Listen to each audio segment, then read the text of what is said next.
গলসিতে স্বাধীনতা দিবসের চমক ৩০০ ফুট লম্বা জাতীয় পতাকা। আজ ভারতবর্ষের ৭৮তম স্বাধীনতা দিবস। দিনটি বেশ জাঁকজমকভাবে উদযাপন করল গলসি ২ নম্বর ব্লক তৃণমূল কংগ্রেস। এদিন প্রথমে দলীয় কার্যালয়ে ব্লক সভাপতি শেখ সাবির উদ্দিন আহমেদ জাতীয় পতাকা উত্তোলন করেন। অনুষ্ঠানের মূল পর্ব হিসাবে গলসি উচ্চ বিদ্যালয় থেকে এক বর্ণাঢ্য শোভাযাত্রা বের করা হয়। বিশিষ্ট শিক্ষা অনুরাগী দলীয় কর্মী, বিদ্যালয়ের এনসিসি ছাত্ররা সহ বহু বিশিষ্টজনেরা এই শোভাযাত্রায় অংশগ্রহণ করেন। এই শোভাযাত্রার মূল আকর্ষণ ছিল ৩০০ ফুটের জাতীয় পতাকা। দেশাত্মবোধক গানের সাথে দেশপ্রেমের বিভিন্ন স্লোগান সহযোগ লম্বা শোভাযাত্রাটি গলসি উচ্চ বিদ্যালয় এসেই শেষ করা হয়। এরপর সভাকক্ষে আজকের দিনটির তাৎপর্য নিয়ে সংক্ষিপ্ত বক্তব্য রাখেন তৃণমূল কংগ্রেসের জেলা সম্পাদক শৈলেন হালদার সহ অন্যান্য বিশিষ্টজনেরা। শহীদ স্বাধীনতা সংগ্রামীদের আত্মার শান্তি কামনা করতে ১ মিনিট নীরবতা পালন করে জাতীয় সঙ্গীত গাওয়া হয়। আজকের দিনটি বিশেষভাবে উদযাপন করতে বিদ্যালয়ের একটি রক্তদান শিবির করা হয়, যেখানে পুরুষ মহিলা সহ ৬৫ জন রক্তদাতা স্বেচ্ছায় রক্তদান করেন। রক্তদান শিবিরটি সহযোগিতা করেন ইচ্ছে ডানা নামক একটি স্বেচ্ছাসেবী সংগঠন। সকালবেলায় আজকে ১৫ই আগস্ট আমাদের স্বাধীনতা দিবস। আজকে সকালবেলায় ব্লক তৃণমূল কংগ্রেসের অফিসে প্রথমে আমরা জাতীয় পতাকা উত্তোলন করলাম। ওখান থেকে বেরিয়ে আসার পরে গলসি হাই স্কুলের সবাই আমরা তৃণমূল কংগ্রেসের কর্মীরা বা আমাদের এলাকার ছাত্রছাত্রীরা, কলেজের ছাত্রছাত্রীরা সবাই আমরা একত্রিত হয়ে একটা র্যালি বার করলাম। র্যালি গলসি হাই স্কুল থেকে শুরু করে আবার গলসি হাই স্কুলেতেই শেষ করলাম। আর কিছু প্রোগ্রাম বলতে র্যালি শেষে আমরা একটা ব্লাড ডোনেশন ক্যাম্পের আয়োজন করে আমাদের এখন ব্লাড ডোনেশন ক্যাম্পে সবাই গলসি তৃণমূল কংগ্রেসের কর্মীরা সবাই রক্ত দিচ্ছেন।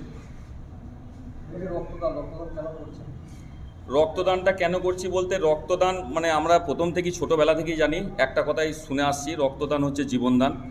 আমাদের একটা রক্তের জন্যে আর একটা মানুষের সহযোগিতা বা আর একটা মানুষের যাদের রক্তের প্রয়োজন হয়, তখন আমাদের একটা কার্ড নিয়ে গেলেই আমাদের সেখানে আমরা রক্ত দিতে পারি। সেই জন্যই রক্তদান। এটা উদ্যোক্তা বলতে গলসি ব্লক তৃণমূল কংগ্রেসের উদ্যোগে আমাদের সকল শাখা সংগঠন, আমাদের সকল প্রধানরা আছেন, সকল অঞ্চলের কর্মীরা আছেন, সকলের উদ্যোগে দিয়ে আজকের এই ব্লাড ক্যাম্পের আয়োজন করেছি বা সকলের উদ্যোগেই এই আজকের এই মহৎ র্যালি যেটা হলো স্বাধীনতা দিবস উপলক্ষে এই র্যালিটা হলো।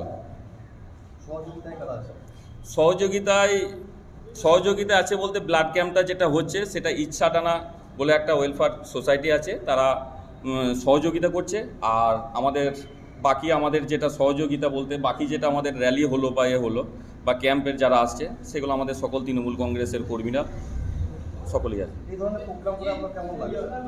এই ধরনের প্রোগ্রাম এটা একটা আলাদা অনুভূতি। এটা মানুষের পাশে থাকা, মানুষের সাথে থাকা। আমাদের মাননীয় মুখ্যমন্ত্রী মমতা বন্দ্যোপাধ্যায় একটা কথাই সবসময় বলে থাকেন যে রাজনীতি করা মানে মানুষের পাশে থাকা, মানুষের সাথে থাকা। এই ধরনের কাজ করা মানে এটা একটা আলাদা রকম উদ্যোগ, মানে আলাদা রকম ফিলিংস। আপনার নাম? আমি শেখ সাবির উদ্দিন আহমেদ, সভাপতি গলসি ব্লক তৃণমূল কংগ্রেস। আজকে ৭৮তম স্বাধীনতা দিবস। আমাদের দেশের ঐতিহাসিক দিন। আমাদের সর্বভারতীয় তৃণমূল কংগ্রেসের সভানেত্রী মমতা বন্দ্যোপাধ্যায়ের নির্দেশে আজকে গলসি ২ নম্বর ব্লকে প্রথম জাতীয় পতাকা উত্তোলিত হয়েছে এবং আমাদের ব্লকের ১৪১টি বুথ, এই ১৪১টি বুথের বিভিন্ন প্রান্তে জাতীয় পতাকা উত্তোলিত হয়েছে এবং আপনারা দেখলেন যে আজকে জাতীয় পতাকা প্রথম ব্লক অফিসে উত্তোলন হওয়ার পর গলসি হাই স্কুল থেকে একটি বর্ণাঢ্য র্যালি বেরিয়েছিল। ৩০০ ফুট জাতীয় পতাকা আমাদের বিভিন্ন কলেজ, স্কুল এবং বিভিন্ন স্বেচ্ছাসেবী সংগঠন তারা একত্রিত হয়ে আমাদের সাথে পা মিলিয়েছে। এখন এখানে গলসি হাই স্কুলে এসে সেই র্যালি শেষ হয়েছে এবং এখানে একটি বৃহৎ রক্তদান শিবিরের আয়োজন করা হয়েছে। আপনার নাম এবং পরিচয়? আমি শৈলেন হালদার, পূর্ব বর্ধমান জেলা তৃণমূল কংগ্রেসের সম্পাদক। গলসি থেকে শফিউর রহমানের রিপোর্ট, সোজা কথা নিউজ।